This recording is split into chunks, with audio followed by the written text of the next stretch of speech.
Working for you. A weekly talk radio program which highlights developments of national interest and the activities of your St. Kitts Nevis government. Join host Roy Williams as he presents news, views, reports, and interviews about everything regarding the activities of the Team Unity government and the building of our communities and the development of St. Kitts Nevis. Tune in and call in to interact with your government and share your views regarding the upward forward development of your community and our beautiful Twin Island Federation. Working for You is weekly, every Wednesday live from 1:30 p.m. to 3 p.m. on ZIZ Radio, Win FM, and Sugar City FM with rebroadcast on participating stations. Working for You. Good afternoon and welcome to Working for You. I am Roy Williams. Thank you very much for tuning in to today's program. We appreciate your company very much. Today we are going to be having a discussion about our diplomatic relations, our bilateral relations with other countries, and specifically in the context of hosting Diplomatic Week 2019, which will be held sometime in April, the second week of April. It is the second Diplomatic Week that the government is having, and I think it's the second Diplomatic Week overall. We've never had Diplomatic Week before. We have? Yes, I'll tell you. Okay, great. Well, we have, but it's the second one for the government. The first one, of course, was held sometime last year and had a different theme, which we'll talk about. And this one, which will be held in April, has another theme. But today we're going to highlight the importance of our diplomatic relations. And I have with me Miss Kaye Bass, who is the Permanent Secretary in the Ministry of Foreign Affairs. Miss Bass, welcome. Well, thank you, Mr. Williams. Good to be here. Right. Now, you play a very important role as the Permanent Secretary in the Ministry of Foreign Affairs. Of course, you know, our relationships with other countries and so on is very important. And so you work along with the Minister of Foreign Affairs and your entire staff in sort of promoting St. Kitts and Nevis and strengthening our relationships abroad. Now, we can talk about the intra-regional relationships, and we can speak about the extra regional relationships. But if you can highlight for us, before we get into other matters, what is the role and function of the Ministry of Foreign Affairs? Mr. Williams, thank you very much for having me here this afternoon, and good afternoon to those of our listening audience. And I must say a special good afternoon to my staff. I'm sure they might be tuning in. Foreign Affairs plays a very critical role in the government of St. Kitts and Nevis. Our primary role is to coordinate foreign policy, to monitor it, and to advise the government on issues, challenges that are going on in the world, global issues, and to monitor it so that we can the government can make an informed decisions about its actions and relations with other countries. Okay. Now, that was, you know, very short. But I know that, you know, although it is short, what you do is much more expansive. It's quite encompassing. A lot of people believe, and I hope that this afternoon we can dispel the perception that persons have about foreign affairs, its staff, and its diplomats overseas.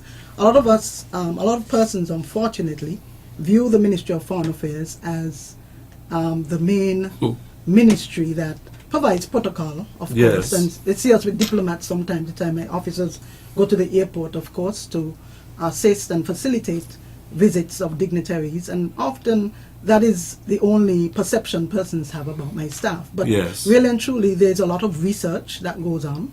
There's a lot of interfacing and dialoguing, communicating with international organizations, with individuals, about our country, about the issues that our countries face, the challenges that we face, the issues that are important to us, our priorities. And so a lot of times when they're not at the airport, they're researching, and they are communicating with our partners overseas. Okay. Now, diplomacy. We hear the word diplomacy a lot. Recently, we have been hearing it, especially with the ongoing political crisis in the Bolivarian Republic of Venezuela, and CARICOM has been employing diplomacy. Yes. The Ministry of Foreign Affairs, and by extension our diplomats, employ diplomacy, which is a skill, which is an art.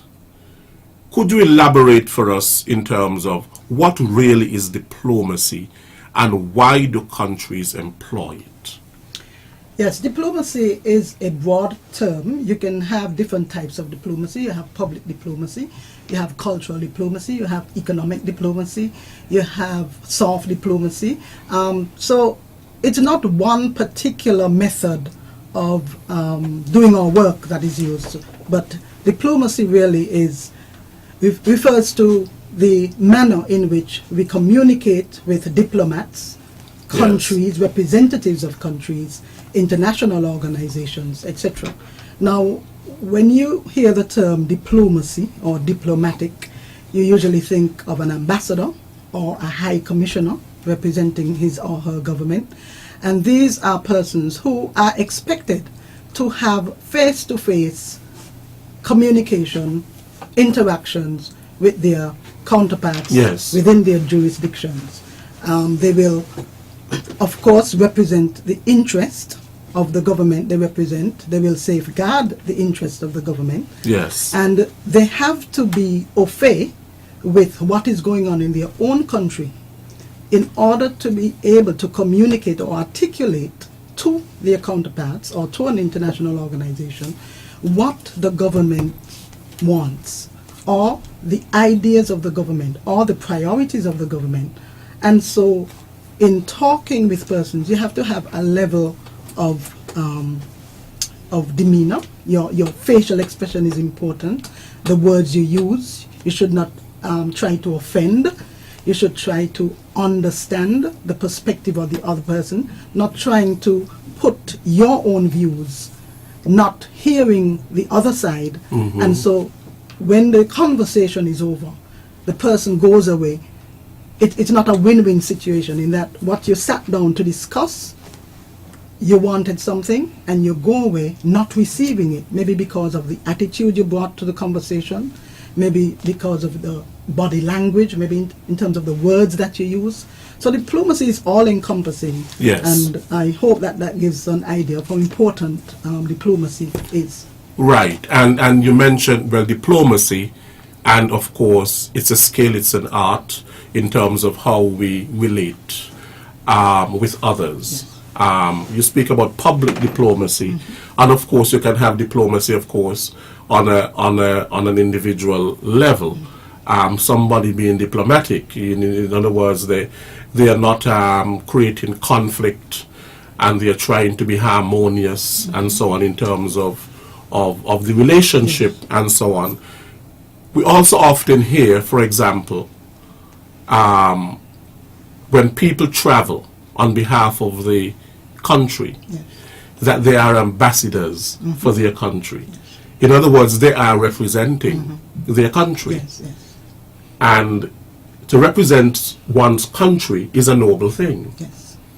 And so therefore you must conduct yourself in a way that is befitting of the country that you are representing. Yes, it's an important point that you make, that you are representing your country as an ambassador, as a high commissioner, as an honorary consul, in whatever capacity you have, or would go overseas, be posted, or live overseas to represent your government. You're not representing in a personal capacity, but you're representing the government, its views, its interests, its people, its priorities. And so the way you conduct yourself can send a message about your country.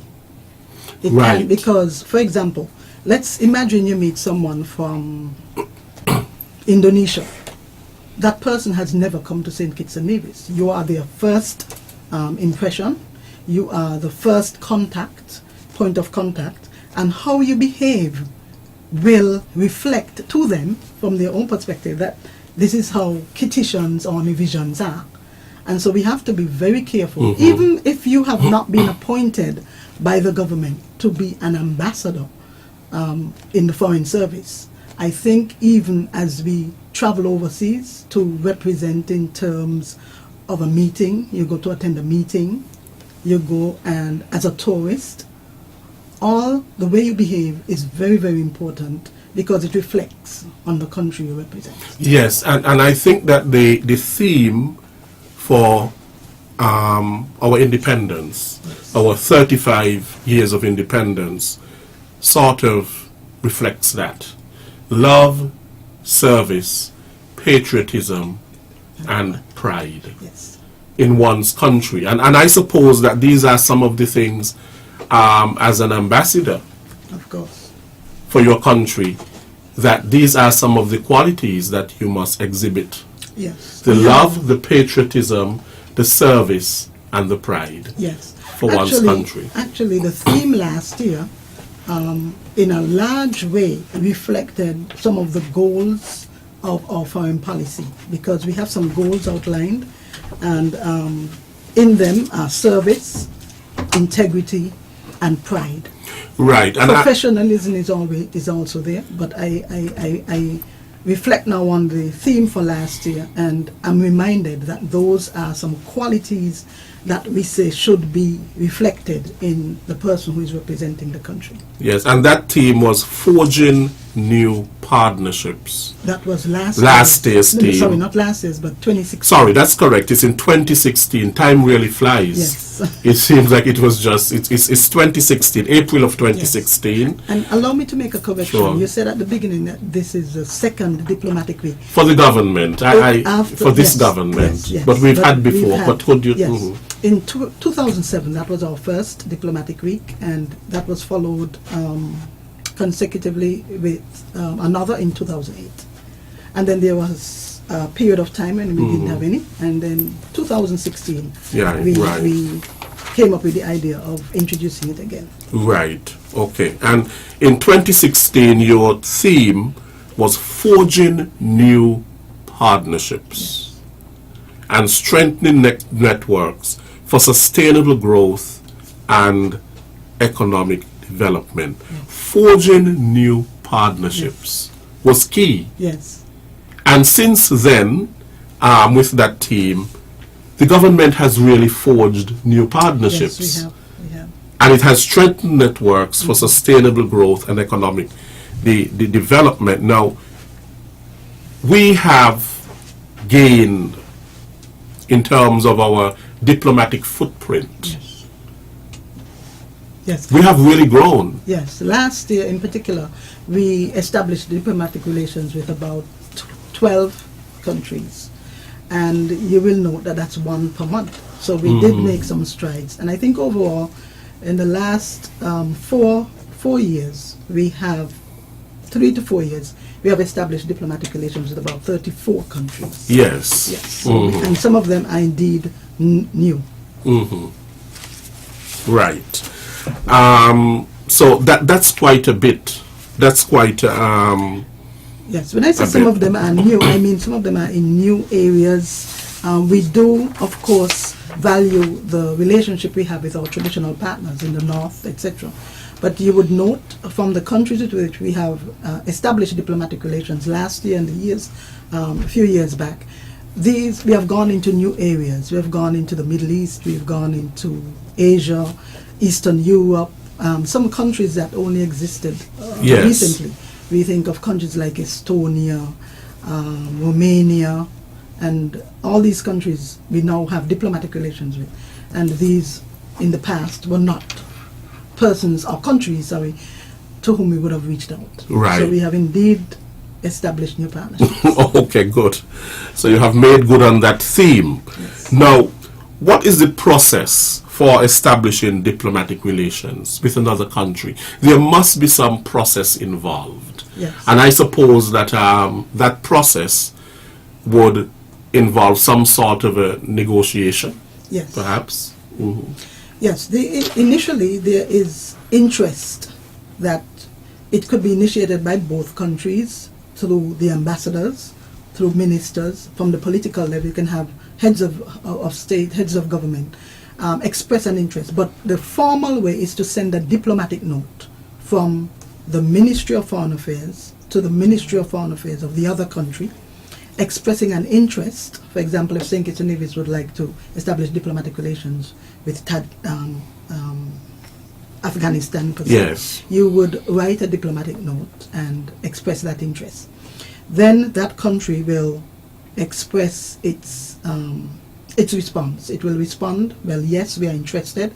Usually when we say that we want to establish diplomatic relations, we may send a model of what is called a joint communique. This is a document that both countries will agree to. And it is basic. It will say that we will establish, because of the interest that we have to expand our relations, to increase our cooperation, etc. We have an interest in signing or establishing diplomatic relations. It will say whether at the ambassadorial level. That could mean that you appoint or credit an Yes. ambassador to that country, and it's a reciprocal, could be a reciprocal arrangement. And then after both countries would express their interest in moving forward, then a date is set up as to when can the signature take place. It will be, sometimes you will have an ambassador representing you overseas who could sign on behalf of the government. The Minister of Foreign Affairs usually signs, but that is usually the process. Okay. Now, we have what you call members of the diplomatic corps, Yes. and you have members of the consular corps. Yes. Could you differentiate between both? Sure. The diplomatic corps usually refers to an ambassador. An ambassador is a person chosen by his government to represent the government in a non-Commonwealth country. You have also what you call the High Commissioner. A High Commissioner represents his or her government in a Commonwealth country. For example, in Canada, we have a High Commissioner because both Canada and St. Kitts and Nevis are Commonwealth countries. In the United States, we have an ambassador because Yes. the United States is not a Commonwealth country. So members of the diplomatic corps could include the ambassador or High Commissioner, who is a head of mission. Right. But you also have other officers who could be called a diplomat. Yes. You have in embassies overseas, you can have as high as an ambassador, you can have a minister counselor, a counselor, a first secretary, second secretary, third secretary, and these are usually the diplomatic staff. Okay. So all of them could be considered diplomat. On the other hand, you have the consular corps. Now also in an embassy, you can have a consular officer who can be considered a member of the diplomatic corps. But usually the consular corps would refer to honorary consuls. An honorary consul is an individual appointed by a government to represent it overseas.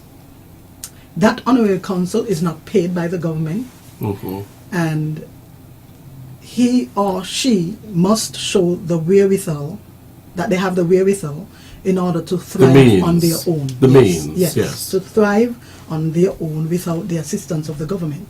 They are not paid, they don't receive a remuneration, but and they don't deal with a lot of the things that ambassadors will deal with. For example, they may not be allowed to meet with government officials. They might meet with other consular officers. They could meet with diplomats and so on, but they may not necessarily always get the opportunity to meet with the political directorate. Okay. Yes. Now, how many embassies do we have abroad, St. Kitts and Nevis?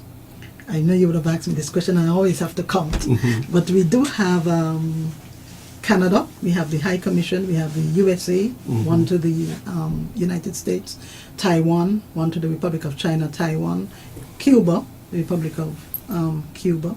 We recently lost, of course, our ambassador or High Commissioner to Jamaica, and let me pay tribute to him. Yes, This Mr. opportunity I have Harper. publicly. The late Cedric Harper, who was a model diplomat, and we lost him last year, but we also have a high commission in London. We have a consulate also in Dubai, UAE. Right. No, that post in Jamaica will be filled because there's now a vacancy there. Not necessarily. Not necessarily. Okay. No. Now, is it quite costly to maintain embassies abroad? Of course, you must imagine. It is very costly because most of our embassies are in places where, you know, the currency is different. The United States and Canada, their currency is valued a little higher or just about the same as ours. Yes. But it is very costly because when officers go overseas, usually you have to provide housing, maybe not the full housing, but some allowances that will enable the officer to live comfortably and not be worse off than when he or she lived at home. So yes, you have to invest. You may have to invest in a new building, in new offices, new office space. You have to get new furniture. Transportation has to be provided for. So either you provide allowance for that officer or you provide the actual transportation. But usually it's an allowance. You also have to give a foreign service allowance to make up for the difference in cost of living between living in St. Kitts and Nevis and living abroad. So it can be quite expensive, yes, to fund an embassy. Okay. Sometimes the officer might have a family. You have to also provide for that family, provide allowances for that family. Now, what are some of the services that our embassies abroad provide? Because they are there, of course, to provide a service, and sometimes to nationals and so on in those countries and so on. Yes, they do look after our nationals there, the diaspora. You would recall we had the diaspora conference last year, and we used our missions overseas to be the point of contact for persons who we were targeting for the diaspora conference. So they do interact a lot with our nationals in those jurisdictions. A lot of times they are St. Kitts Nevis associations, and they meet with them periodically to ascertain their needs and to see how best we can cooperate to for the development of St. Kitts and Nevis. So sometimes persons also need help, an urgent passport to be processed, a death in the family, and someone needs to travel, they don't have the documents, they may provide something that will enable the person to travel quickly. So these are consular services. But other services that they provide, if a government official is traveling, they ensure that, and they are notified, they ensure that, especially if it's a minister of government or the governor general, that he receives the necessary courtesies at the ports at that nearby or in that jurisdiction. So they look after persons who travel, they look after persons who live there, but they also attend meetings to voice or articulate the government's priorities, and they also meet with government officials in their jurisdictions. Okay. Now, I would imagine that there are some countries that St. Kitts and Nevis is not interested in having diplomatic relations with, for a number of reasons. But what are some of the advantages or the benefits to be derived from these bilateral relationships? The government, let me say, has not expressed has not expressed its non-interest or lack of interest in establishing diplomatic relations with any country. I'm just saying that. Yes, yeah. The country, the government, I think, is open to forging new relationships, and countries are considered on a individual basis. Yes. However, to answer your question about, I'm forgetting the question you asked. Yeah, the question is, what are some of the advantages or benefits to be derived from these bilateral relationships? Oh, okay. Sorry. Thank you. Well, you know that our government is on a path to develop its economy for socio-economic development, but we realize that we can't do it alone. And I think I would wish to remind us of one of the goals, the final goal of the 2030 Sustainable Development Agenda, which is for international partnerships. they realized that they listed 17 goals of the Sustainable Development Goals. And 1 to 16, they would highlight whether health, education, climate change, and women, gender equality, and so on. But at the end, they realized a country really cannot achieve these on its own. It needs help. Yes. It needs partnerships. It needs friends. It needs donors. And therefore, the final goal of the 2030 Sustainable Development Agenda states that international or highlights the importance of international relations or partnerships. And so bilateral relations are very important. I mean, I think very tangible for all people would be our relationship with the Republic of China, Taiwan. If we look around the country, we see the influence of Taiwan, the assistance they have given us has helped us to improve on our social programs, Yes. have helped us to improve in the area of energy, education. Students have gone overseas. Cuba is another example. Many of our students have returned to the Federation and are now contributing in the health sector in particular. They are doctors at our institutions, health institutions. And so bilateral relationships are very important because they can help us to advance our national agenda. Right. But they're also important because even though they may not be able to give us something tangible, Yes. they can speak on our behalf. They can support us. When we went to the United Nations, the region, and we wanted to highlight the threat or the challenges we were having with NCDs, we had countries that may not be experiencing it themselves, but they supported our cause. And so you had a movement in that regard with CARICOM countries, you had European countries, you had Asian countries, African countries supporting our cause, which helped us to achieve more our goal in the UN with respect to that initiative. Yes. With respect to climate change, there are some countries that are not experiencing or it's not an existential threat to them as it is to small island developing states. But if they understand our bilateral relationship through dialogue can help them to understand our situation. So when we go to international organizations like the UN, the OAS, they can support our cause. Right. It's interesting that you mentioned that the support is not always tangible, because there is support that is intangible. Yes. For example, people offering support like moral support, Exactly. offering support that in the area of providing knowledge, using one's knowledge to, technical assistance and so on. So there are advantages and benefits to be derived from bilateral relations. That is what I hear you saying. And of course, this diplomacy of which we speak, sometimes it cannot operate in a vacuum. Of course. And we know that there are certain bodies, international bodies. For example, you mentioned the United Nations. We have CARICOM. We have the OECS as another body.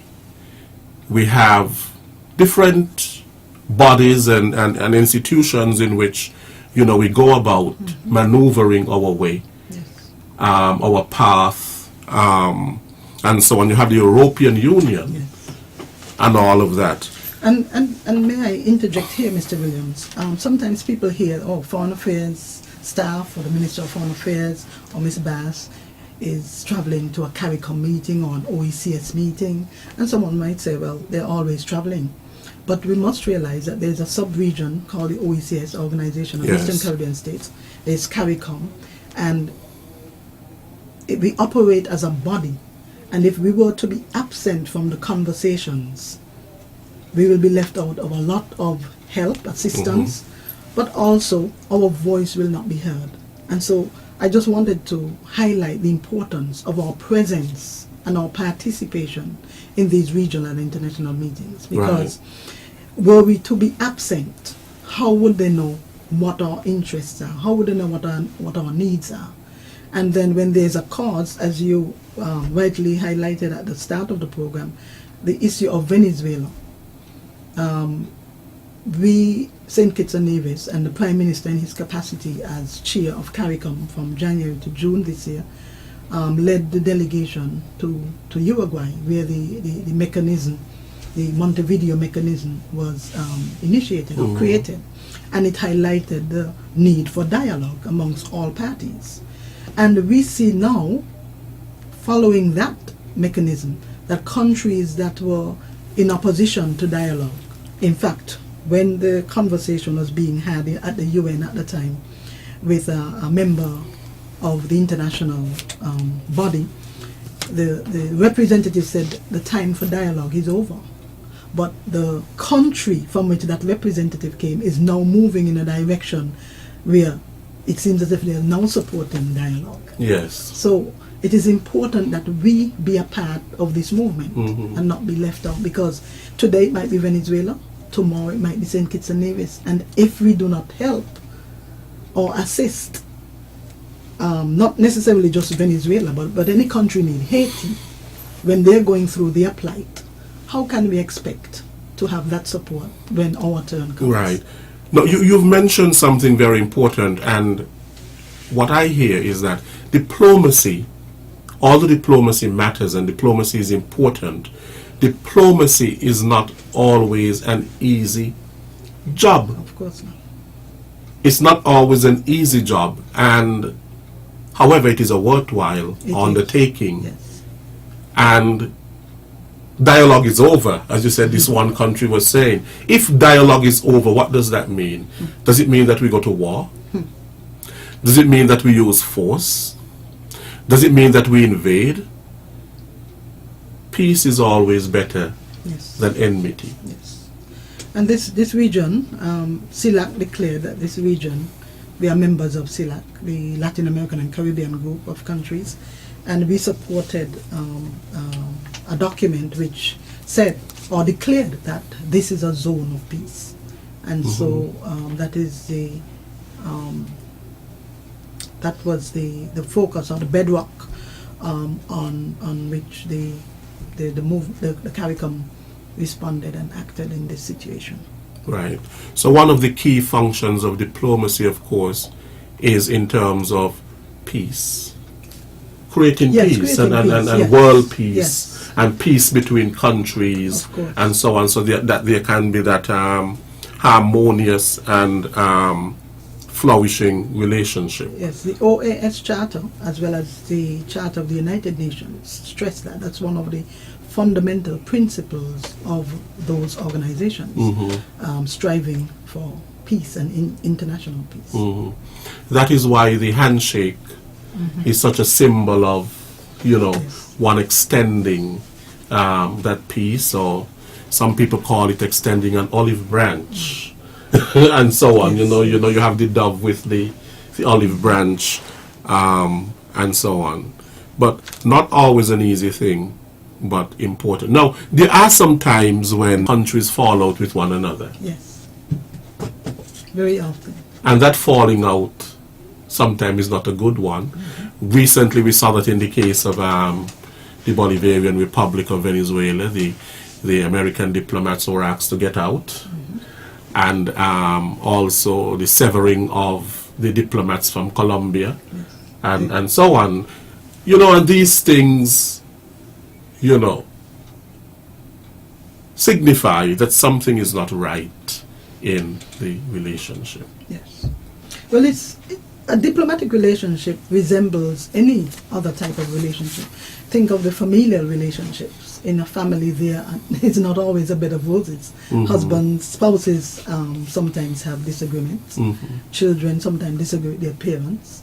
Even in your work relations, supervisors and staff may not always agree. But there is always hope, and there's always an avenue that seek peace, that can seek peace and find it.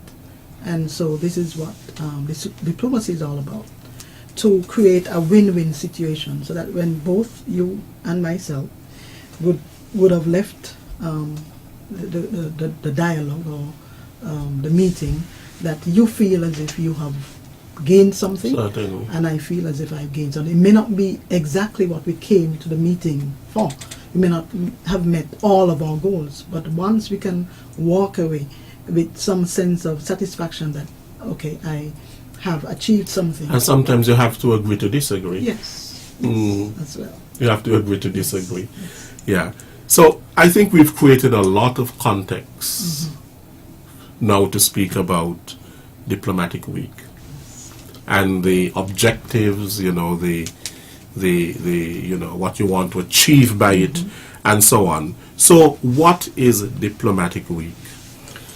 Diplomatic Week is a week or a number of days, because sometimes it doesn't cover the full week, but it's a period of time set about in the calendar, and for us it will be every 3 years, when we, one, bring home our diplomats. Now our diplomats come home on their own from time to time. You know, they might come home for a vacation or something, but this is an opportunity for the government to express to them, to our representatives overseas, you are important to us, and you are so important that we are going to bring you home, one, to update you on what the government's priorities are, what has been taking place, how do you fit in the government's agenda, how do we expect you to express our interests and to safeguard our interests overseas.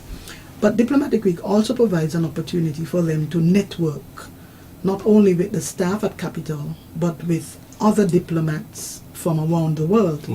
So Diplomatic Week is not only about our diplomats and honorary consuls, but we have also extended the invitation to representatives of other countries who are within the region. So we are going to have ambassadors coming from, who are based in Jamaica, and Jamaica has quite a number of ambassadors. Some are accredited to St. Kitts and Nevis, some are not. So we are only inviting those that are accredited to St. Kitts and Nevis. So you have, so far we've had 19 ambassadors who have expressed an interest. We expect that number to rise as the date gets closer. Some have indicated that yes, they're coming. We don't yet have a date, but it's an opportunity for them to network with our own ambassadors, to network with each other from the region, and also an opportunity to share and exchange information and also ideas, best practices. What does your country do in terms of youth and crime? How do you create employment for youth in your country? And so when everybody's in one room, the ideas can flow and can be shared. But it's also an opportunity for all staff here at Capitol to be involved and to get an idea of their role in the whole ministry, in the foreign service, or just as non-representational staff. Where do I fit in, and how can I contribute? So it's a number of objectives we have, also to build capacity, because the week offers an opportunity for staff development. On the Friday we will bring staff together. We'll bring in a lecturer from UWI. Yes. And she will present on the topic, and we expect that our staff will have the opportunity to ask questions and to further engage on the theme. Okay.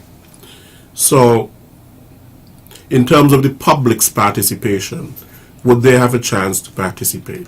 Yes, of course. If we start at the school level, we are expecting that we have a calendar where we expect our diplomats to go to the high schools in particular, and to conduct assembly on the Monday 8th. By the way, Diplomatic Week will be from April 7th to 12th, 2019. And on the That's Monday, Sunday to Friday. Yes. Maybe I should start at the Sunday, unless you have another question about the program. So on the Sunday we have a service of Thanksgiving that will be held at the Zion Moravian Church. Right. And on the Monday we have our diplomats and honorary consuls who will be going to schools to conduct assembly. They can facilitate questions,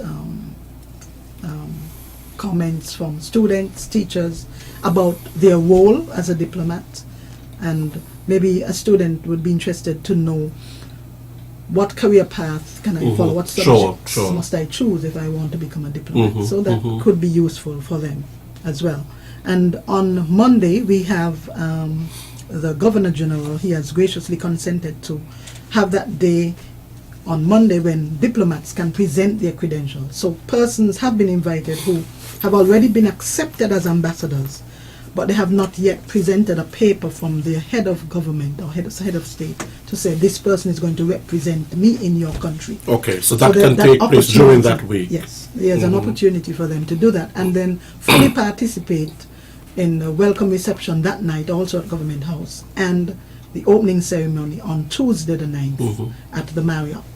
Okay. So the public will be involved, yes, at the school level, and then also there's a lecture on Tuesday from 7 to 9 on the theme, and maybe we should share the theme. Yes, you should. I'm not sure that we have already, but it's securing a resilient future through effective diplomacy and strategic dialogue.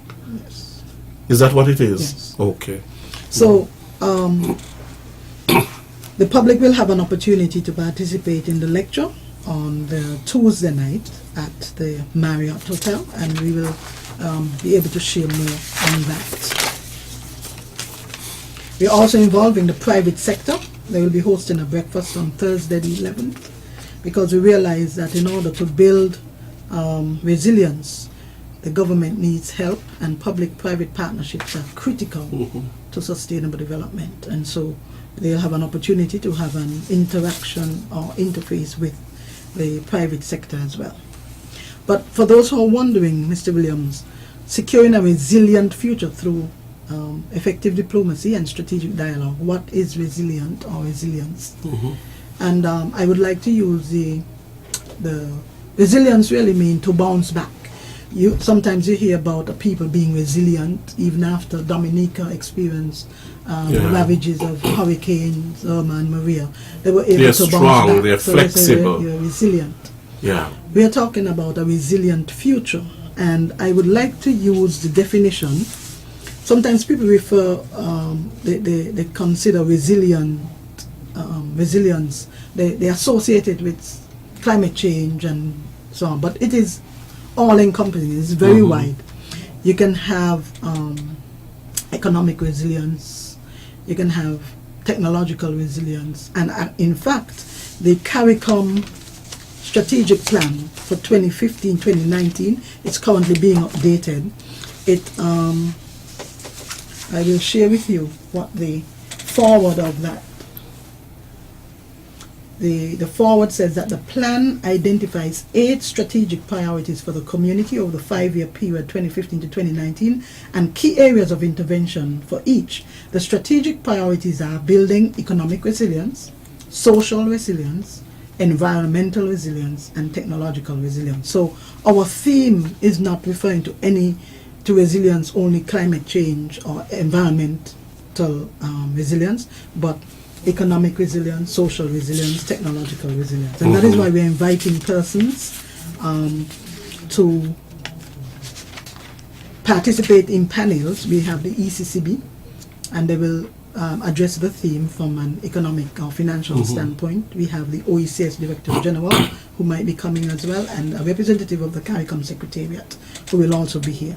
But we will also be involving our local national government ministries, because they would have to share with the visiting dignitaries where St. Kitts and Nevis is in terms of building resilience in the social area, in the economy, and so on. So our ministries will have an opportunity to share, where the government is. But I wanted to share with you the definition given to us by CDMO in its CDM, which is disaster management program. And it says that resilience is the ability of a system, community, or society exposed to hazards to resist, absorb, accommodate, and recover from the effects of a hazard in a timely and efficient manner. When we had the financial crisis, economic crisis, how resilient were we to bounce back after that? If there is a hurricane, how resilient is St. Kitts and Nevis? So it is important that we realize the need to become resilient. But we are not only looking at it from a regional perspective.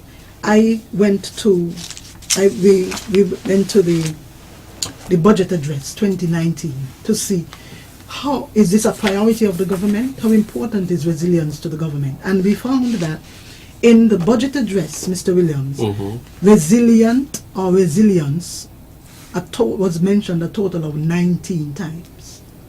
And so we see, and in the year prior, in the budget 2018 address, resilient and resilience, they were mentioned 16 times. So we know that this is a priority for the government to be resilient, that the economy is resilient, that we have environmental resilience, that we have technological resilience. And so that is why we have put this in our theme, and we realize that only through dialogue, strategic dialogue, and diplomacy that we'll be able to achieve a lot of things. Okay, what I see coming out of this, the theme and the resilient future, and within the context of our discussion of Diplomatic Week, and our establishing relations and strengthening bilateral relations with other countries, is that in times of disaster, in times of hazards and so on, in terms of bouncing back, you have to rely on your friends, you know. Yes, of course. Of course. And that is why you have those relationships, and our partners can help us with bouncing back. Yes, exactly. And in fact, our role as a Ministry of Foreign Affairs in the whole National Development Plan is to keep in touch with our partners and donors so that in the event of a hazard, in the event of a storm, we can make quick connections for a quick response. Yes. And so our role as the Ministry of Foreign Affairs in the Disaster Management Plan is to seek international assistance in the aftermath of a hazard or a natural disaster. There's always that saying, a friend in need is a friend indeed. Yes. Friend in need is a friend indeed. I must say though that the relationship between ourselves, the bilateral relationship, should have a level of reciprocity. We should not always have our hands open, but we should always also look for ways that we can assist. It may not be in kind. Where we can exchange. Yes, it may not be at the same level of assistance that the Taiwanese is able to give us. Because sometimes it can't, because we are not as financially resilient as they are. Okay, yes. And so therefore, there are ways in which we can have exchanges. Yes. And I've seen some of those exchanges. For example, cultural exchange. Exactly. So there's cultural diplomacy. And cultural diplomacy. But also with our friends overseas, we can support them in international organizations. We do that a lot with Cuba. With their resolution at the United Nations, we always support them annually. And Taiwan, we speak on their behalf to become members of international organizations in the international global agenda. So we do support and give assistance where we can, although it may not necessarily be in the same manner or means. One of the things in terms of diplomacy, Ms. Bass, and those persons who want to become diplomats, apart from studying international relations, the importance of studying cultures and languages. Yes, traditionally, persons who have become diplomats or persons who would have studied international relations, maybe political science or something, a language, but we are realizing that persons can become diplomats from any field, a wide array of fields. It's especially now when the economy is such that we depend on financial services. We would wish for diplomats who have had experience or training in economics, international business, to be able tourism, to be able to become a diplomat, because having had that training, you'll be able to articulate our needs in those areas. Somebody who was trained in a language or international relations, we are not saying that that's not a good candidate, because you can be trained to do other things. Certainly. But having that background or that the ground work already done, you don't have to do much training after in terms of that. You'll have to have training maybe in diplomacy. But we are open to receive persons from any areas really that can advance the government's interest. Right.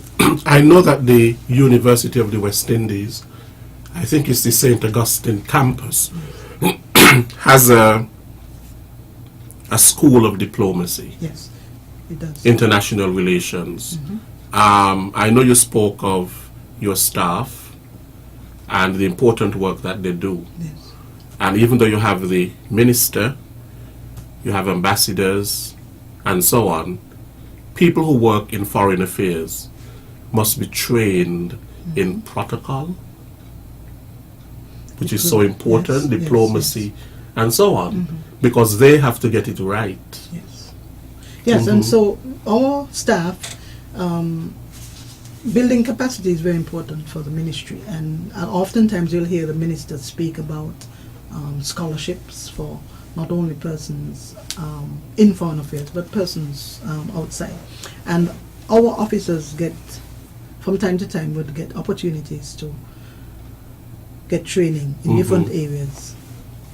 The Institute of International Relations, based at the at the St. Augustine campus in Trinidad, has been very instrumental in times past, because a lot of persons who were in the ministry, they had opportunities to go there to do a year, a course for 1 year in international relations, and especially for those who didn't have that background. Actually, and incidentally, the director of that institute is going to be here. She's the one who's going to be delivering the lecture, Dr. Jessica Byron. She's a Nivision by birth, if I'm not mistaken, and she will be here to deliver on that topic, on the theme, on the Tuesday. Okay, so she's one of the persons. I'm sure we have some others. Yes. Who are expected to come for the event. Yes. We have Dr. Wendy Grenade. I think I said she's a lecturer at UWI. And we expect a representative from the OECS Commission, a representative from the CARICOM Secretariat, and of course from our resident central bank here. We'll also have representation to participate on the panel or in some other capacity. I would like to take this opportunity to thank both the Governor General, His Excellency Sir Tapley Seaton, who has consented to not only have the presentation of credentials on a particular day, but also he will host the welcome reception on the Tuesday, on the Monday night. Okay. Now, we host a lot of things here.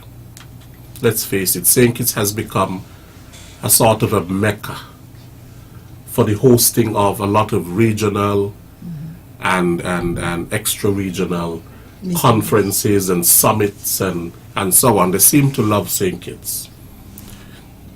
What would you say are some of the benefits to the country from hosting Diplomatic Week? The benefits of this initiative? Okay, I think, as you said, a lot of people like to come to St. Kitts, mainly because the hospitality, St. Kitts and Nevis, because of the hospitality of our people, the warmth of our people. And we hear that often when we travel, when people come here, they talk about the hospitality of our people. Hosting meetings here has many benefits. Many benefits can be derived from having meetings here. One of which is people learn more about the country. Sometimes people hear about St. Kitts, and they know St. Kitts, we always are considered small. And often what people forget to say is beautiful. And so when a lot of visitors come here, they are amazed with our relief, our mountainous landscape, the sea, both Atlantic and Caribbean, Atlantic Ocean and Caribbean Sea. And so we sell ourselves really when people come here and we host meetings, that people go back and they tell persons, and so persons will also come to host a meeting or on vacation. Right. Which will be a help to our tourism industry. They share their good experience with others. Yes, yes. Also, when people come, they get to see where the gaps are. And if it's people who can help or countries that can help, we are able to establish that relationship so that we can receive that assistance. Right. There's a saying in Jamaica, we're small but we're talawa. Yes. You know? Yes. It means we are small, yes, but we are a force Yes. to be reckoned with. Yes, and actually an officer and myself had that discussion yesterday because we realized that the theme for Jamaica's Diplomatic Week this year, which was actually last week, I think, Right. the theme is one word short of the theme that we had last year. Oh. So he sent it to me and I said, we are small but we are influential. You know, people are looking at us. And in fact, when we had Diplomatic Week three years ago, the minister received a lot of queries as to what did you do in order to do this. And I myself, as permanent secretary, I've had comments and questions from people. How did you get that organized? And what did you do? So we might be small, but yes, Talawa. Yes. You know, we have... As the minister likes to say, we punch well above our weight. We punch well above our weight. We have diplomatic countries with, relations with so many countries. I don't know, like you mentioned, it's a good initiative that the schools would be involved. Yes. Because it's important, I think, that our young people know the friends that St. Kitts and Nevis has. Yes. Not only to know the friends by name, but to know something about their friends as well. Yes, of course. And that's an opportunity when the ambassadors go to the school, they could ask questions about the countries where they are serving or the countries that they represent, because we expect that some of the visiting dignitaries will also go to the schools to meet with the students. But I just wanted to give you a list of the countries that have registered so far, if I can put my hand on it right now. We expect more persons, but so far we have South Africa, Finland, Norway, United States of America, Argentina, Romania, United Kingdom, Austria, Poland, New Zealand, Japan, Venezuela, Cuba, Canada, Taiwan, Australia, the Bahamas, Brazil, and we have representatives from CARICOM and OECS. We also have our ESCAN honorary consuls coming from France, Paris, Bermuda, Turkey, Haiti, and Nigeria. Now, it is important that Romania and Austria are coming, because Romania is the president of the European Council right now, and Austria is the incoming, will hold the presidency from July to December. Okay.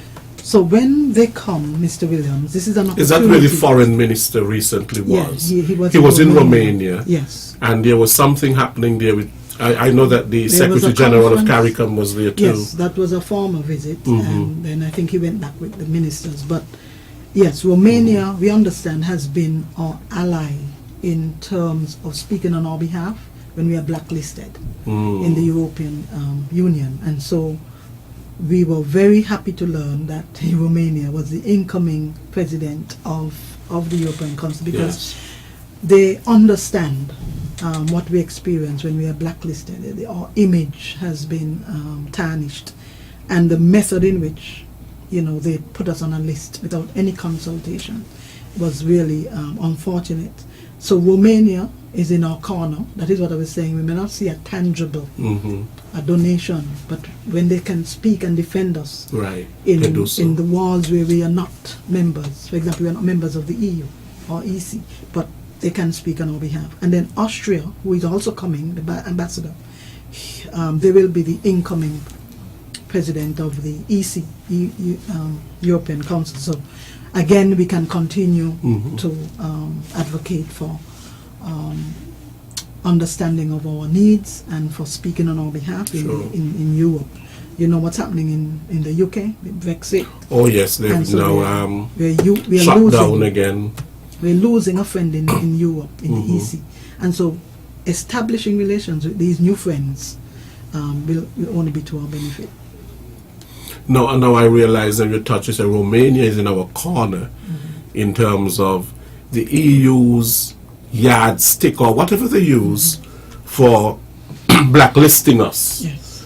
as non-cooperative tax jurisdictions. Yesterday I saw the good news Yes. that St. Kitts and Nevis has been removed from Yes. that list Yes. Yes. and is now recognized as a country that cooperates and so on. Yes. I must highlight here that St. Kitts and Nevis, as you said, in Europe, there's a group called the Contact Group, International Contact Group. They are the ones that have this blacklist. But the international body that is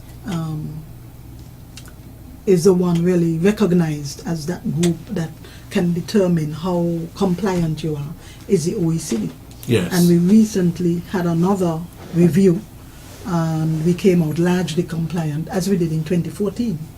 So here is this international body classifying us as largely compliant, and then there's this mini group within the EU saying we are not, in a sense. So And they we are wield a lot of blacklisted. power. They do wield a lot of power, but as I said, if we have friends in high places, we can be removed from the blacklist as we saw.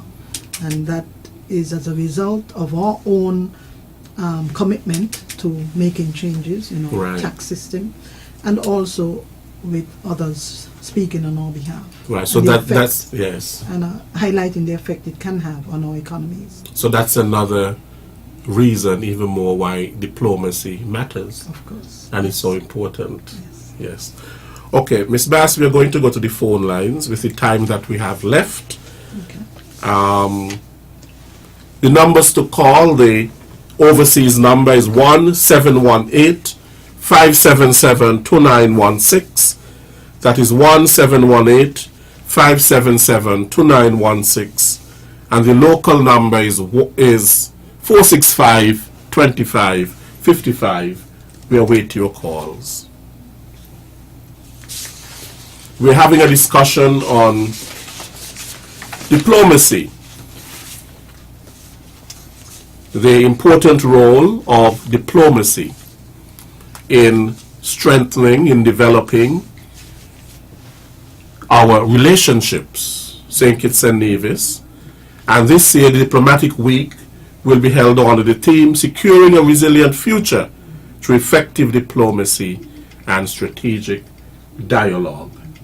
It seems as though we have a call. Working for you, good afternoon. Mr. Williams and Lady Bass, you're two of my favorite civil servants.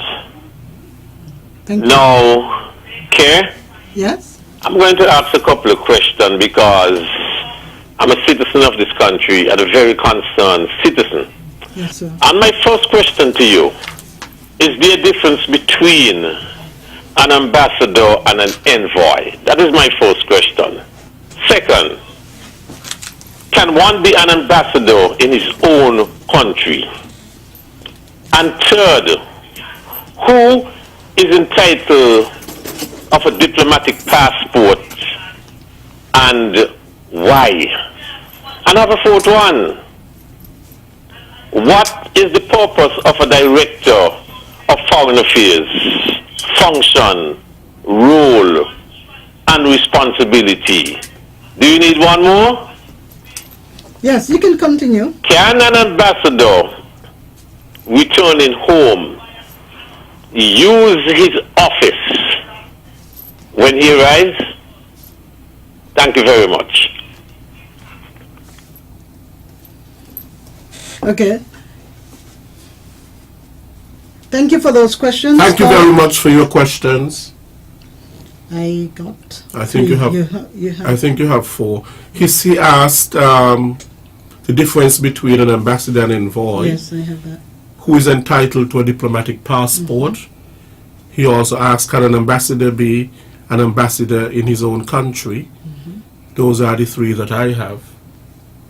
Okay, and the Director of Foreign Affairs functions. Yeah, etc. what is the function Okay, so the difference between, thank you very much for your questions. Did he say Director of Foreign Affairs or Director of Diaspora Affairs? Because you don't have a Director of Foreign Affairs. No, But we will recently you have discuss an appointment of a Director of for the Diaspora. Okay. So the difference between an ambassador and an envoy. An ambassador is a person appointed by the government to represent the government and its interest in another country. Now that term is usually 3 years and can be reviewed for further years. An envoy could be considered, he's an emissary or he has been sent by his government, but usually for a particular purpose. So we might have a problem where we have trouble accessing financing for climate change, and the government might decide to employ the services of someone who is versed in that area to help us to achieve or have access to financing. So an envoy is usually only for a specific mission, whereas an ambassador is appointed for a number of years, and usually it's 3 years or more. The second question, who is entitled to a diplomatic passport? It depends on the country's policy. Some countries' policies vary. You might find that diplomatic passports are given to diplomats. They could be given to spouses of diplomats and any other persons who the government so deems entitled. Unfortunately, in St. Kitts and Nevis, we do not currently have a passport policy, and I think that is under review right now. But usually they are given to persons who act in a diplomatic capacity, representing the government of that particular country. With respect to, can an ambassador be an ambassador in his own country? There are ambassadors who are considered ambassadors at large. They reside in their own country, but may be sent overseas to represent the government, again, for any particular issue. So yes, you can have an ambassador residing in his own country. Can he be an ambassador of the government, representing the government in the country? No. Should not be, but an ambassador, someone can have the title of ambassador at large, but he can reside in his own country, or a non-resident ambassador. We had, in some cases, non-resident ambassadors. For example, we had Ambassador Ewell Maynard. He was the non-resident ambassador to Japan and South Korea, but he lived in the country. Can ambassador return to his country in the capacity as ambassador? There's a saying in the diplomatic field, once an ambassador, always an ambassador. So once you have the title of ambassador, you could retain that title for life. And so even though you demit office or you are called home, you can still be referred to as an ambassador. With respect to the role or the function of the director, there is currently, as you would have said, a director in the Ministry of Foreign Affairs with responsibility for the diaspora, in the person of Mr. Duncan Watley. So his role in particular is to safeguard the interests of the diaspora. He's going to represent the needs of the diaspora to the government, and he's going to interact with the diaspora to share the government's priorities, etc. So I hope I have answered your questions. Caller? Now, what is I've heard the term before, ambassador plenipotentiary. Yes. What does that mean? That means that he or she has the right to fully represent the government of the sending government, the government that has sent him or her to represent. Right, like a plenty, of course, is full, and potentiary, I suppose, potentiary has some full power. Yes. Full power, that's what the word means. And in this case, we have our ambassador to the UN, Yes. Sam Conda, Yes. who I think is ambassador plenipotentiary. Yes, he is. That's right. Right. All of our ambassadors are. plenipotentiary. Yes. They have the full power. Yes, to represent the government Right. in that capacity. Now, what is the advantage of having a diplomatic passport? Okay, initially... Because it's certainly a privilege. It is. It's more of a privilege than a right, yes, really. Yes. If we were to think of privileges at the port or benefits, when you arrive in a country and you have a diplomatic passport, you don't necessarily... Sometimes you are exempt from needing the visa. So if someone with an ordinary passport might need a diplomatic visa to go to a particular country, I can't remember any right now, then a person with a diplomatic passport may not. Now sometimes you will find the reverse. There are some countries that require persons or holders of a diplomatic passport to have a visa, as they require ordinary passport holders not to have one. But that's another issue. But yes, it allows you port courtesies. You are treated in a different manner. You may not be searched fully. You may be exempt from certain types of searches if you have a diplomatic passport. But usually, because a diplomatic passport means that you're representing a government, you're given courtesies by the government. If you are sent officially, they are notified of your presence and so on. They will provide you with some courtesies. That might be transportation. It might be facilitating you through immigration and customs, etc. Okay. Now, we often hear about diplomats having immunity. Diplomatic immunity. Yes. What does that mean? That means that it liberates you to a certain extent. You are free. You have certain privileges in that you may not be, you don't have to pay taxes or duties. Sometimes if you commit an offense, you may not be charged. Your embassies and diplomats, the premises where an embassy is, you not supposed to search it. The police is not supposed to go in and search it, so you have inviolability. So you're exempt from certain types of charges, treatment that a normal person, normal citizen would Okay, let me present you with this scenario. Civilians. Suppose a diplomat residing here commits a crime. What would happen? Okay, so the government has a choice of making him a persona non grata. He can be returned to his own country, never to return.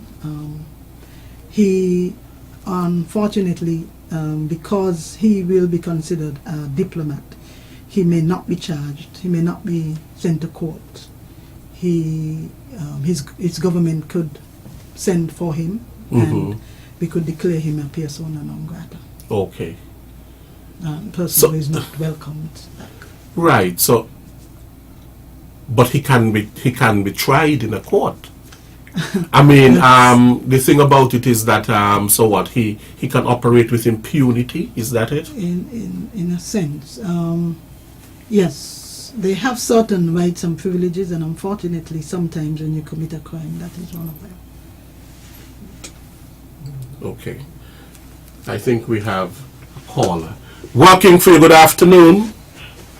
Roy, can you hear me? I can hear you, loud and clear. I just want to follow up, you see, because I think you asked some very important questions. Because we have persons here called ambassador at home. You use the language ambassador at large. But I believe as a customs officer, I was trained to understand that you cannot be an ambassador in your own country. You have no rights, you have no privileges. None whatsoever. And you just indicate it, you just imply it. Because if any one of those at home commit an offense, they'll drag them before the court, and the police will have every right to arrest them, and they will have to go through the norms every normal citizen. And I do not believe that you should have those persons called ambassador because it does not carry out any function. Period. They don't carry out any function. They just sit in an office and they are given a name. And I believe we have to set this thing straight. If they cannot represent the country while they are here, and it makes sense because you have Kaye, the permanent secretary, you have the prime minister, and you have the minister of foreign affairs. So why have them? I mean, we got to come better than this. This is just my personal view and my opinion, and I hope nobody will hold it against me. Have a nice day. Okay. Thank you again, caller. And someone who is called an ambassador in his own country is not representing the government in his own country. That may just be a name or title that he is given, and so he's different, he or she is different from one who is sent abroad to represent his or her own country. Mm-hmm. And those are the ones who are entitled to diplomatic immunity. Mm-hmm. Mm-hmm. Now, interesting. Now, can diplomacy be used as a tool? Mm-hmm. We know it is a tool to build relationships. Yes. It can be used as a tool to build relationships, and it can be used as a tool to break relationships as well. So so for example, you and I are having a discussion. Mm-hmm. Yes. And we have a relationship. Mm-hmm. But from the time that I refuse to give you my hand, mm-hmm.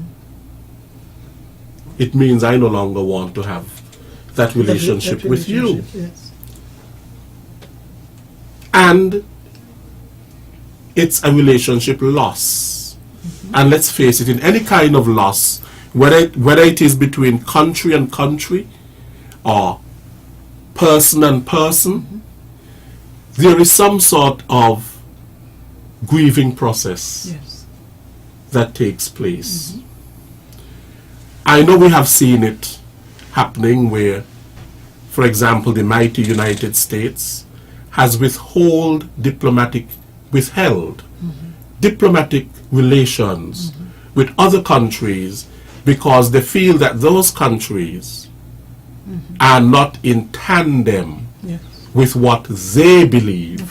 For example, human rights abuses, violations in terms of democracy, and so on. So in other words, it is a form of protest. Yes, it is. When you withdraw or you call home your ambassadors or representatives, that is a sign to the country to which they were sent that you no longer wish, or you no longer wish to maintain that relationship.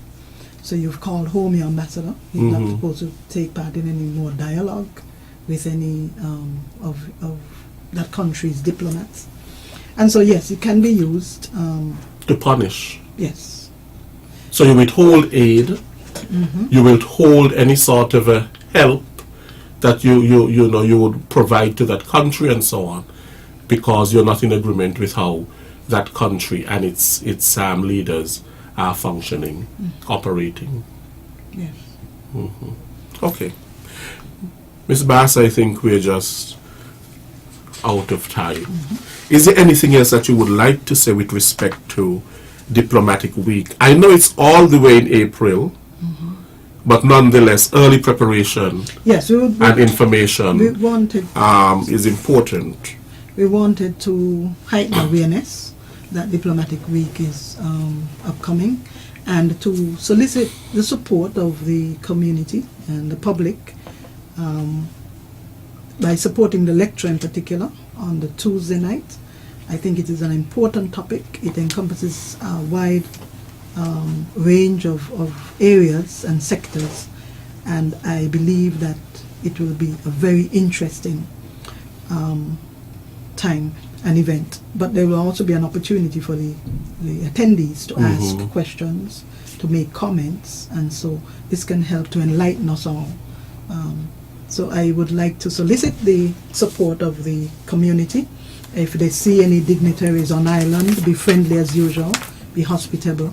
And I must commend my staff. They're working very hard as usual on this activity and initiative, and I'm confident that it will be an event that will be of benefit to the country moving forward.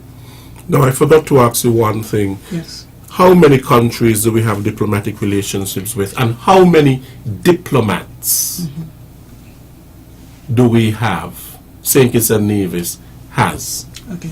We have diplomatic relations with over 100 countries. We are still in the process of compiling the list, because you would appreciate that we would have established diplomatic relations with countries soon after we became independent, and unfortunately some of the records are missing, and sometimes when we even try to contact some countries, they too don't have the records. So our records are not up to date, unfortunately, but we can count over 100 plus. Over 100 plus countries. Yes. And I think the last count was about 128 or something. 128. And in terms of ambassadors that we have, St. Kitts? We have 6 ambassadors. We have Canada. We have 2 in the US. We have, this is a question that always baffles me, because sometimes we have different ones, but we have Canada, 2 in the US, Taiwan, Cuba. Yes. Okay, so the UK. Could you tell us who they are in terms of for the country that doesn't know? Yes. In the United States, we have 2 ambassadors. One ambassador is to the United States of America in the person of Dr. Thelma Philip Vaughn. We also have Ambassador Everson, Dr. Everson Hall. He's the permanent representative to the Organization of American States. We also have Mrs. Verna Mills, formerly Verna Morris. She is in Cuba. She's the ambassador to the Republic of Cuba. We have His Excellency Kevin Isaac, High Commissioner, based in London. And we have also in Canada Miss Sherry Truss. She's our representative in Canada. We also have Her Excellency Jasmine Huggins, based in Taiwan. And Mr. Justin Hawley, not an ambassador, but called a consul general. He's based in Dubai. That's United Arab Emirates. Okay. Yes. So good. So they all will be here. Yes. For diplomatic. We also have, I forgot, His Excellency Sam Condor, based at the UN. He's the permanent representative to the United Nations. At the permanent mission there. Yes. Okay. Ms. Bass, I want to thank you so much. Thank you for having me. I think we have had a course here in diplomacy and international relations. And I thank you so much, and continue to wish your staff and yourself at the Ministry of Foreign Affairs and the Minister, of course, Minister, the Honorable Mark Brantley, all the best in all your efforts in establishing, and not just establishing, but maintaining these bilateral relations, which are so important for the resilience that you spoke about of our small country. Before we close, I would like to also express my appreciation to the Minister. He's very supportive of the work of the ministry, and that helps a lot in fulfilling our mandate. Okay, great.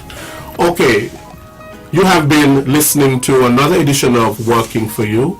I had today as my guest Miss Kaye Bass, who is the Permanent Secretary in the Ministry of Foreign Affairs. Thank you very much for all of you who listened to today's program. Those of you who called in and offered your questions and so on, I hope that they were adequately answered. Next week, we are going to be back for another edition of Working for You. Until then, we'll see you next week and have a good time. I am Lesroy Williams. Working for You. A weekly talk radio program which highlights developments of national interest and the activities of your St. Kitts Nevis government. Join host Roy Williams as he presents news, views, reports, and interviews about everything regarding the activities of the Team Unity government and the building of our communities and the development of St. Kitts Nevis. Tune in and call in to interact with your government and share your views regarding the upward forward development of your community and our beautiful Twin Island Federation. Working for you is weekly, every Wednesday live from 1:30 p.m. to 3 p.m. on ZIZ Radio, Win FM, and Sugar City FM with rebroadcast on participating stations. Working for you.